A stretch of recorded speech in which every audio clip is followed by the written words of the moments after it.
I'm Brandon Berntsen. Welcome to my interview with my father, Paul Berntsen. Today I will be talking about and going over everything that happened, the timeline, what he was doing, where he was during the attacks of 9/11 in New York City.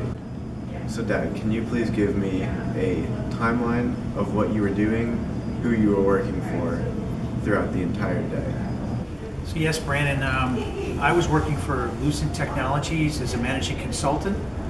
I was on my way into New York that day. I got there early, around 7 o'clock in the morning. I was in my office and I actually had a little radio on my desk. And over that radio, I heard a newscaster say that a plane had hit one of the towers of the Trade Center. So I sat there and said, I'm thinking of a small plane, a Cessna or something like that. I walked down the hall and met with one of my colleagues, a guy named Marwan Hanawi, who is from Jordan, actually. And I said, hey Marwan, would you like to go with me downstairs? We'll grab a cup of coffee and head out into Times Square.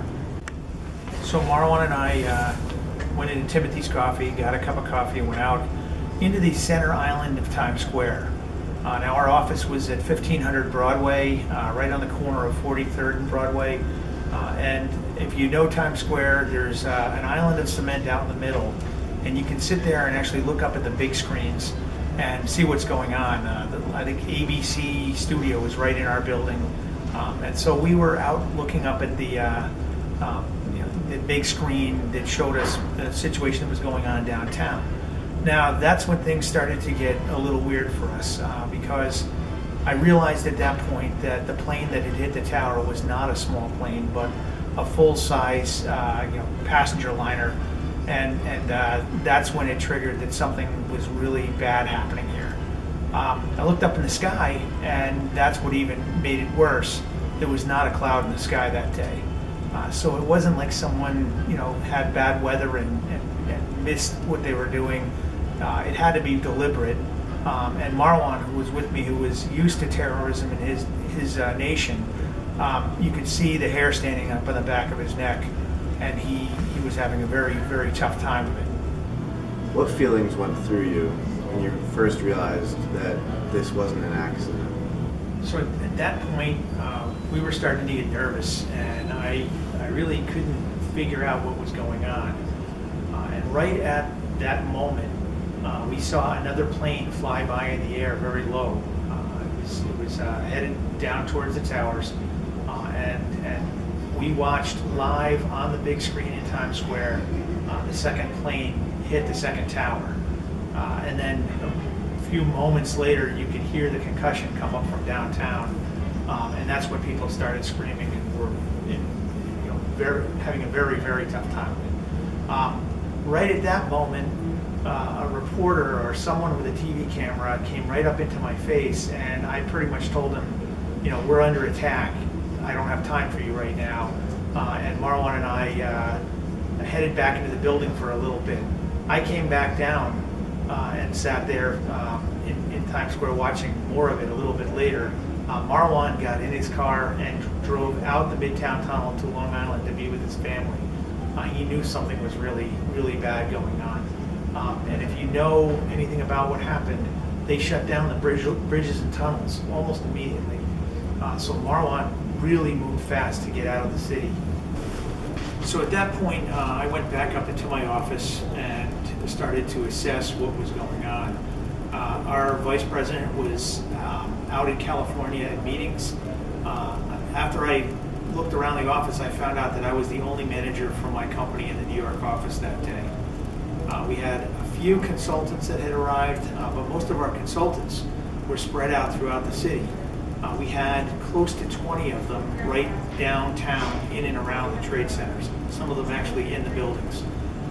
That's when I thought it would be a really good idea to start getting an accountability of our people. We immediately reached out to the people in IXNet down on Water Street and did open a phone line up to them.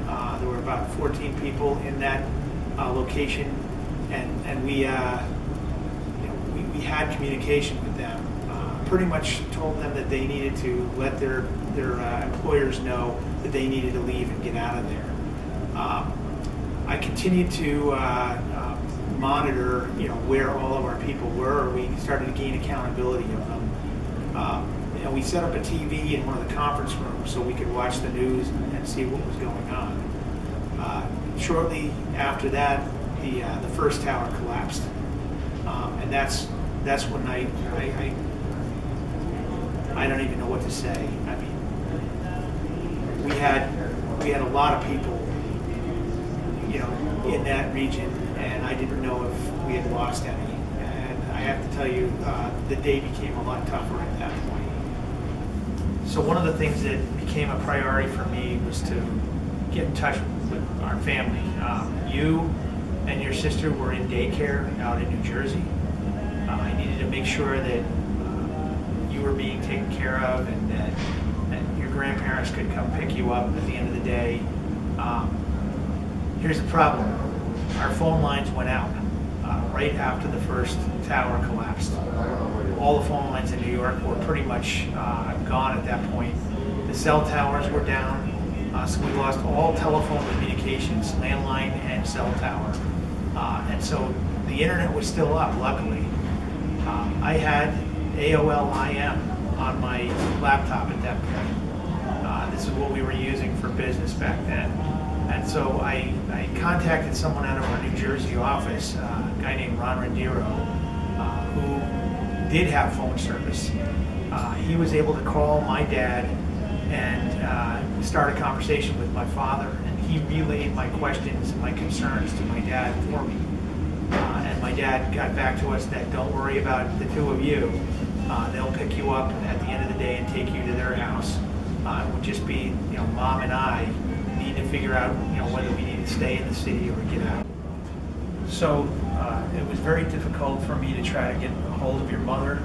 Luckily, email was working, and after probably about a half an hour, she responded to one of my emails.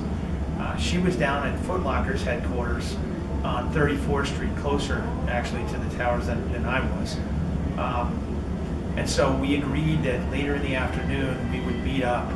Her company was doing some amazing things. Her company actually contacted all the hotels immediately after the first tower collapsed to try to find rooms for the people who were stuck in the city, because none of us could get out. The trains were shut down, the tunnels were closed. We were literally stuck in Manhattan at that point. So their company also contacted the Javits Center, which is a kind of a conference location in New York, and asked if they had any food that they weren't going to use. And Javits Center said, yeah, we've got about 1,000 box lunches for a convention that's no longer going to happen today. They're here if you want them, come get them. So Foot Locker sent a couple of trucks over, and they loaded up all the food from the Javits Center and brought them back to their cafeteria. So I guess around noontime, I left my building. Actually, your mother came up to me first, and we closed down my office. I had accounted for, I would say, 99% of the people. I had one person who had taken the Staten Island ferry back, but we had found almost everyone else. People had escaped downtown by walking across the Brooklyn Bridge. Some people took equipment from their customer that they were afraid would be needed later, some routers and switches, and carried them on their backs uptown from downtown. They were covered in soot. By this time, the second tower had collapsed. We knew that this was really bad. I was also getting messages in from our New Jersey office on AOL that a plane had hit the White House, and that another one had been down in Pennsylvania, and we knew that this was a major terrorist event, and so we all knew that it could even be more of a problem. I had colleagues of mine from the New Jersey office that wanted me to leave Times Square, figuring that that could be the next target. But the problem is we still needed to account for everyone. I had a whole bunch of people in those buildings. Most of them we had known had gotten out. I had one manager, another manager of mine, that was had taken the ferry over to Staten Island to see it, check on his wife, only to find out that his wife was still in Manhattan. We lost track of him for most of the day. He spent almost the entire day trying to get back into Manhattan, and the police would not let him get on a ferry to come back in. Towards the end of the day, I did find out that he was fine. One of our employees, when he came out of a Water Street location, didn't leave away from the direction before the towers collapsed. He headed towards them. The reason he headed towards them was his wife was working in Tower 2, and she was very pregnant. And so he was really concerned, and we lost track of Alex that day for almost the rest of the day. There's good and bad news in that. He did find his wife later on the day that she had gotten out of Tower 2. They had taken her to a hospital. But because of the trauma of the day and all of the stress that was put on her, she lost the baby. So these are casualties that occurred. The good news for our company is that we didn't lose a single person from our company. They all made it out of all the buildings. So after your mother arrived at my building, and I realized there was nothing else I could do, I let all of the employees in our building leave for the day. I locked up the doors, and your mom and I walked out onto Times Square. And this was probably one of the most eerie moments I can describe in my lifetime at this point. We walked outside, and there were probably about 1,500 people in Times Square, all of them sitting on the ground, all of them looking up at the big screens, not one of them making a sound. It was absolute silence. It was so quiet you could hear the streetlights change. No cars were moving, no people were walking. It was like right out of an Alfred Hitchcock movie. Your mom and I walked right down Broadway, the center of Broadway, to get back down to her offices in Herald Square. And when we arrived down there, we found out that some of the trains were leaving from Grand Central Station. Luckily, I had parked my car on the other side of the river when I came in that day, so we ended up heading over to Grand Central.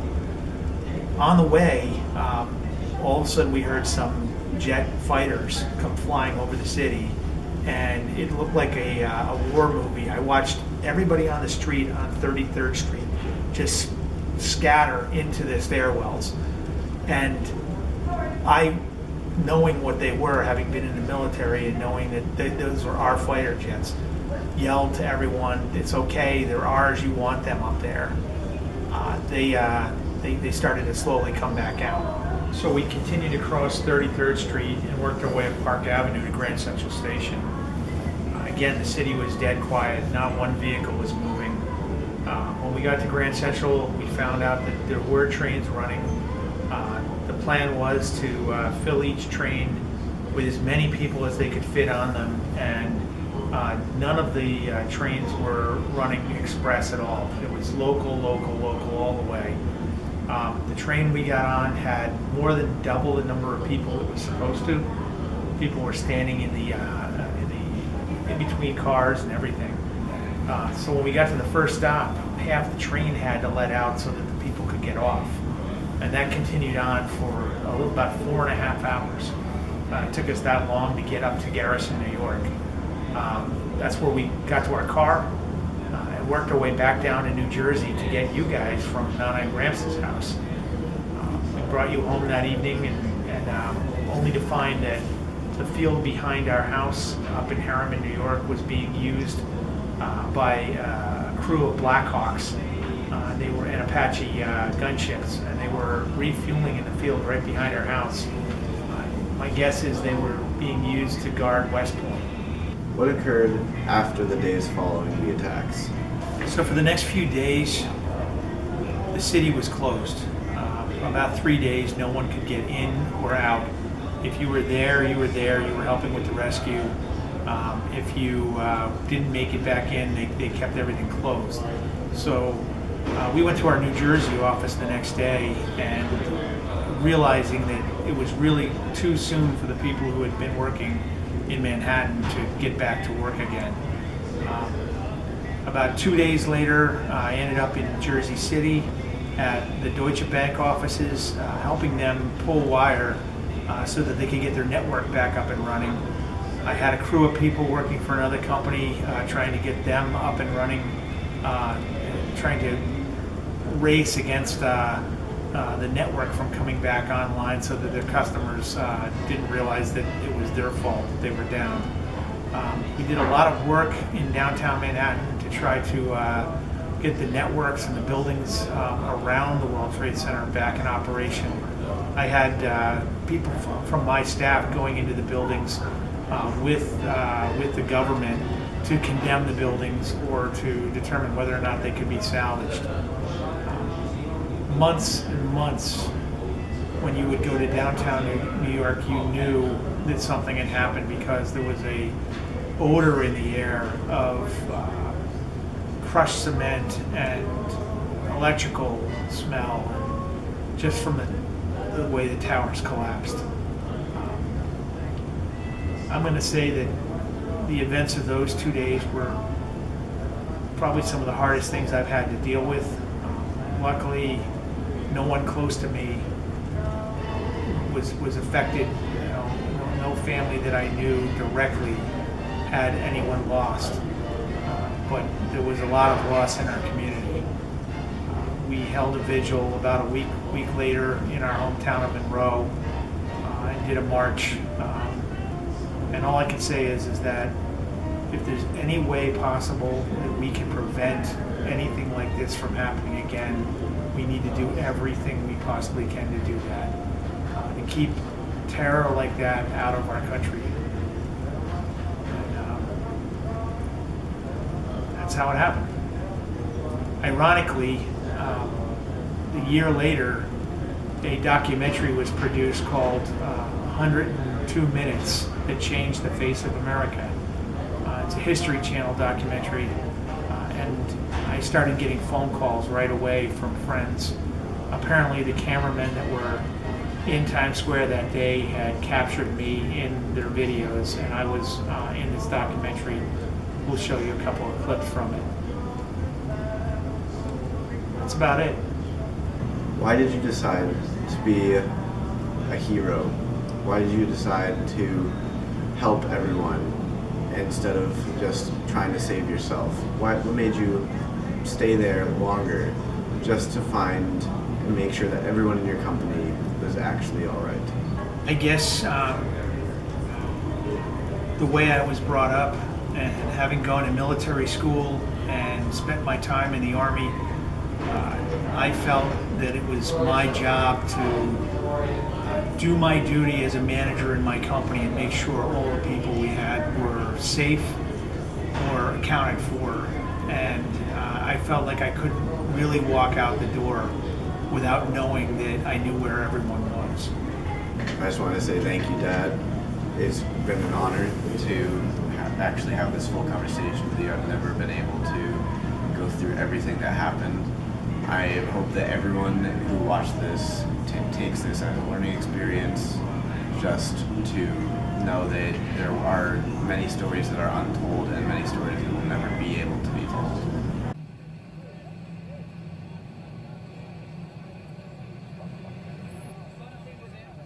You know, guys, if that's happening, we gotta get the hell out of here. Sorry. What happened? Yeah, what happened? Half my company is in both those towers and floors that got hit. I can't get through.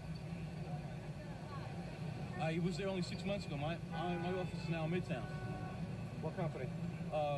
Marsh McLennan, Marsh Inc., Mercer Consulting Group, and William M. Mercer, Putnam and Guy Carpenter occupy all floors in that range there that looks like that got hit.